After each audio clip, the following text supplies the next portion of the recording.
j'espère que vous allez bien en ce moment. Moi, je suis là aujourd'hui pour vous présenter un nouveau produit, le produit de chez MHD, MHD Pro qui ont sorti une nouvelle voiture. C'est le Kansas Boss, vous le voyez. Donc une belle auto qui vient juste de sortir, bien amortie. Donc moi, j'ai travaillé dessus pour la rendre plus sympa parce qu'en fait, on a connu le Kansas Baja et le Kansas tout court, la première génération. C'était un style Desert Truck et l'autre c'était une coccinelle. Toutes les deux, je les ai sorties dans ma chaîne il y a une petite année, on va dire. Et en fait, c'est des voitures qu'on a sorties, qu'on a présentées, qui marchent plutôt bien.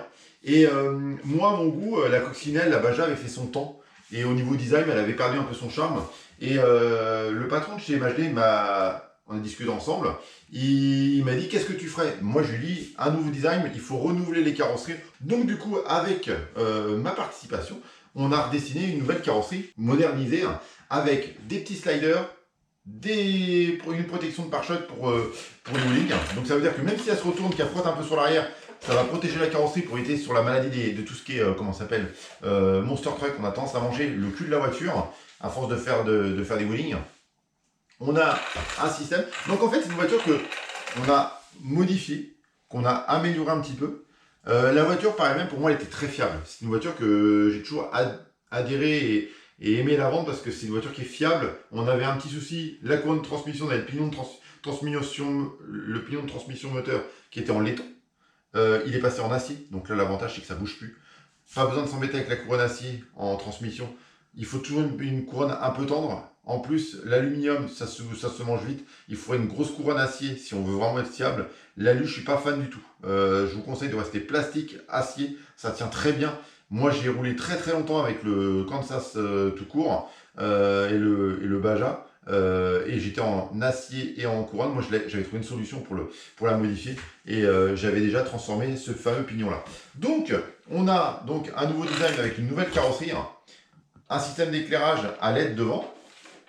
Donc on va l'allumer, vous voyez, tac. Dessus on a, donc en déco Monster Truck, on a des roues de 13 cm, 7 cm de large, 13 cm de haut. Donc des grosses roues qui permettent d'avoir une voiture avec une belle garde au sol. Donc ça va être une voiture qui va nous permettre de bâcher un peu, qui va nous permettre de passer en tout type de surface de terrain. Avec un nouveau look, moi je trouve au goût du jour. Je trouve que le travail qui a été apporté dessus, alors ceux qui connaissent la marque vont me dire que oui, il y a plein de pièces qui ont été rapportées d'une ancienne voiture. C'est le pare-choc du Kansas Baja. Mais par contre, les évolutions qui ont été apportées au niveau look et au niveau design sont super sympas sur la voiture. Donc on va enlever la carrosserie pour voir toutes les évolutions apportées. Donc il y a eu un gros travail au niveau des sliders, de la carrosserie, du design de la carrosserie qui est très joli. Les nouveaux pneus qui donnent un look très agressif. Dessus, alors avant on avait on a la carrosserie avec le travail apporté au niveau de pareil des supports du support à LED. Donc tout est vissé, tout est fixé et on a une petite prise pour débrancher tout simplement l'éclairage pour pouvoir défaire la carrosserie entièrement. Avant dans le temps, on était toujours coincé, soit avec le Kansas, on avait le système de charnière. Alors l'avantage c'est qu'on avait deux plots de carrosserie à l'arrière et devant c'était tenu par un système de charnière. Et sur le Kansas Baja, on avait toujours le phénomène avec le fil, il fallait toujours rester proche. Soit il pendait par terre parce que le fil était très long et pour pouvoir... là ils ont mis une prise, donc là je trouve ça très très bien. Une très bonne chose à apporter dessus en fait. Dessus on a un moteur contrôleur, on va éteindre la voiture pour l'instant, comme on ne roule pas avec. Un moteur contrôleur Hobby-Wing. Donc là, au niveau fiabilité électronique, on est vraiment sur du produit hyper fiable. 50 ampères, marche 2, 3S, sans modification. Vous embêtez pas si on vous dit, ouais, il faut changer le ventilo pour marcher en 3S. Ce n'est pas un ventilo qui va changer les performances du contrôleur. Si le contrôleur fonctionne en 2S et en 3S, il n'y a pas besoin de changer le ventilo pour que ça puisse fonctionner. On a un moteur de 2500 kV. Et là, on peut voir que c'est bien un pignon acier au lieu d'avoir le fameux pignon laiton qui va vous permettre d'avoir une plus grande fiabilité. Le pignon laiton, en fait, vous allez me dire que c'est du métal, mais le pignon laiton, avec le temps, il se déformait. Donc progressivement, les pignons ils étaient bien droits, tous les uns à côté des autres, et progressivement, ils se déformaient et ils faisaient un peu, ils prenaient un peu une forme d'hélice au lieu de rester bien droit. Donc du coup, une fois qu'il avait travaillé et que vous mettez une couronne neuve, il remangeait l'autre couronne derrière aussi sec en fait. Dessus, on a 4 suspensions hydrauliques. On est équipé de tout de roulement à billes. Toute la voiture est montée sur roulement à billes. Alors, c'est pas des cardans homocinétiques, hein, c'est des cardans traditionnels, goupillés. L'avantage qu'il y a, ils sont bien ancrés dans la voiture. Donc, il n'y a pas de jeu latéral. Il y a des joints toriques de chaque côté pour bien les maintenir. Donc, on a un petit jeu latéral tenu par des petits cylindres blocs. Donc, on sent que avec une petite élasticité pour que ça reste bien dans ces noix de cardan. Donc, c'est pour éviter que ça saute. On a des réglages en pas inversé au niveau de la direction. Je recommence. On a un triangle supérieur avec un réglage de sachs pour pouvoir avoir une voiture plus directionnelle ou moins directionnelle en déplaçant la cale de réglage. On peut régler le carrossage avec les vis de réglage des fusées. C'est des fusées à boules, donc c'est hyper fiable au niveau fiabilité. C'est une voiture que, au niveau de la fiabilité de la voiture, elle a déjà fait ses preuves. Moi, je sais que j'ai roulé avec, j'ai fait des backflips avec, j'ai fait pas mal de choses avec, hein, pour une petite 1/10. Le châssis, il est en aluminium, fraisé. Donc là-dessus, il est fiable. Hein. La mécanique par elle-même est super fiable. Le seule chose, les supports de carrosserie, c'est ceux du Kansas Baja. Donc ils étaient fiables aussi, ça cassait pas, ils étaient robustes. Les choses qui ont été apportées, c'est vraiment le pignon acier. Et après, tout le reste de la voiture est pratiquement à l'identique. On a une wheelie bar à l'arrière qui nous permet de pouvoir faire des beaux wheelings. On a un servo de 3 kg, tout simplement. C'est le servo basique d'origine de la voiture. Ça a toujours été équipé comme ça. À l'avenir, si vous voulez avoir plus de réactivité, si vous voulez avoir plus de performance, qualité de pilotage un peu plus fine, peut-être le passer en 5-6 kg, ce serait un bon choix. Peut-être un peu plus même si vous voulez. Mais au moins, je dirais entre 5 à 7 kg, pignon métal pour gagner en fiabilité. Puis vous avez une voiture parfaite. Dessus, ils ont apporté donc une nouvelle radio dessus. Donc là, l'inconvénient de cette radio-là, alors c'est une nouvelle radio. C'est la MD 4C. Alors vous allez me dire, avant dans le temps, c'était les MAG 3S. Hein. L'inconvénient, c'est que maintenant, l'autre était sur accu. Là, on repasse aux piles. Il y a aussi le phénomène que nouveau design. Donc, pour moi, le visuel est sympa. Le phénomène qu'elle soit sur pile au lieu d'accu, c'est le petit point négatif. Après, la radio fonctionne bien. On a tous les réglages nécessaires. Donc, les trims sont en digital. Maintenant, on n'a plus de potard. On a le blindage, le bouton arrêt-marche de radio, les reverses si on change de marque de servo et qu'il y a une inversion de sens de rotation à faire.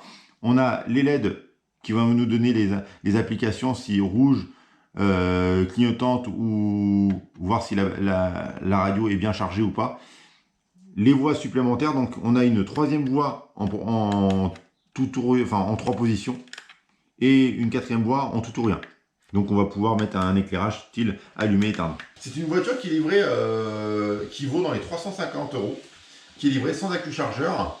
Donc on a un super visuel au niveau de la voiture. Donc là maintenant, ce que je vous propose, c'est qu'on aille la tester et on fera un petit point après roulage, vous dire ce qui a été, ce qui n'a pas été sur la voiture. A tout de suite sur la piste.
Nous voilà après le roulage. Donc on a fait un test de la grandeur nature. On n'a pas nettoyé la voiture, on a juste déclipsé les clips de carrosserie pour pouvoir accéder à la mécanique.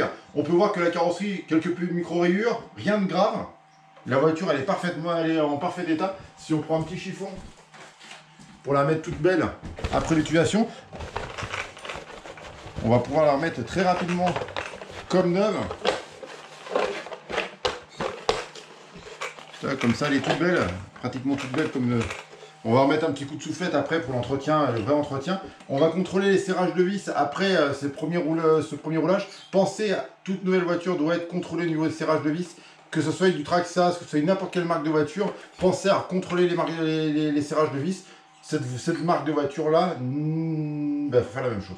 Donc, on va regarder en fait en dessous. Donc, on a la carrosserie qui est en parfait état, on n'a pas de fissure, on n'a pas cherché à renforcer la carrosserie. Le but c'était aussi de rouler d'origine pour voir si la carrosserie s'abîme ou pas d'origine. On a roulé en 3S et en 2S, je vais pas vous mentir, dans la vidéo on a roulé en 3S et en 2S, les deux. Le châssis est resté nickel, il est bien droit, il n'a pas été faussé. Donc dessus on a un renfort un peu style Barbache, mais c'est pas pareil. En fait, c'est un renfort entre la cellule ici pour renforcer la partie où il y a le cardan central. L'idéal, c'est vrai que on en avait parlé avec le fournisseur de rajouter une barre au centre. Ça n'a pas été fait parce que ça fait des coûts supplémentaires sur la voiture. Ils n'ont pas voulu, mais peut-être que c'est une option qui va arriver par la suite. Donc en fait, la voiture a marché parfaitement. On a réussi à faire des backflips avec. On a roulé sur un parcours RC du style buggy. On a fait, alors on est en train de préparer un tremplin pour bâche pour le fameux 11 septembre. Pensez-y, toujours une animation le 11 septembre pour toutes les personnes qui veulent faire de la RC. Donc c'est à Jumelles sur Oise ou sur Google. Vous pouvez trouver l'adresse, vous tapez piste RC Jumelles. Vous allez tomber sur la piste et c'est carrément indiqué. Vous n'avez plus qu'à cliquer dessus et puis ça vous emmène au pire en face du portail. Donc vous ne pouvez pas chercher plus. De 10h à 18h, les heures d'ouverture, vous pouvez venir que l'après-midi, que le matin. Ainsi de suite, comme vous voulez. Il y aura un parcours crawler, il y aura un parcours piste RC, donc buggy, c'est que du tout-terrain à la base. Hein. Si vous venez avec une voiture de drift, ça va être compliqué.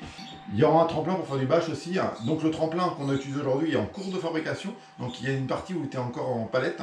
Et à l'avenir, il y aura toute une rampe bien faite, tout en planche. Il nous manquait une planche pour pouvoir finir en fait. Donc voilà, pour ce Kansas Bash, il est bien né entre guillemets parce que c'est une voiture qu'on connaissait, qui marche plutôt bien.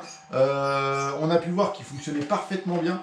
Il est fiable, on n'a pas cassé de pièces, tout a résisté au choc, au multi-choc qu'il a eu. Donc la voiture marche toujours aussi bien qu'avant. Les gros pneus, la carrosserie lui donne un look bien plus sympathique qu'avant. Là la prise elle est débranchée, mais si on veut que tout refonctionne, pour la petite image de fin, et voilà. Je vous invite, donc ceux qui veulent nous rejoindre le 11 septembre à la piste de Jumelles, avec plaisir. Je serai plus avec les personnes. Il y a beaucoup de personnes qui m'ont dit qu'ils aimeraient bien rouler avec moi plus que me voir en train d'organiser. Donc cette année, je prends plus de temps pour être avec vous. Si vous voulez voir Lucien, mon pote Lucien sera là aussi, de la boiserie. On sera là pour rouler avec vous, pour passer un bon moment ensemble. Et buvette restauration sur place. Je vous dis à très bientôt. N'hésitez pas à liker la vidéo. Mettez des commentaires si la voiture vous plaît ou pas. Si vous avez des modèles dans le similaire en 1/10, comme celle-ci. Et abonnez-vous. Au revoir.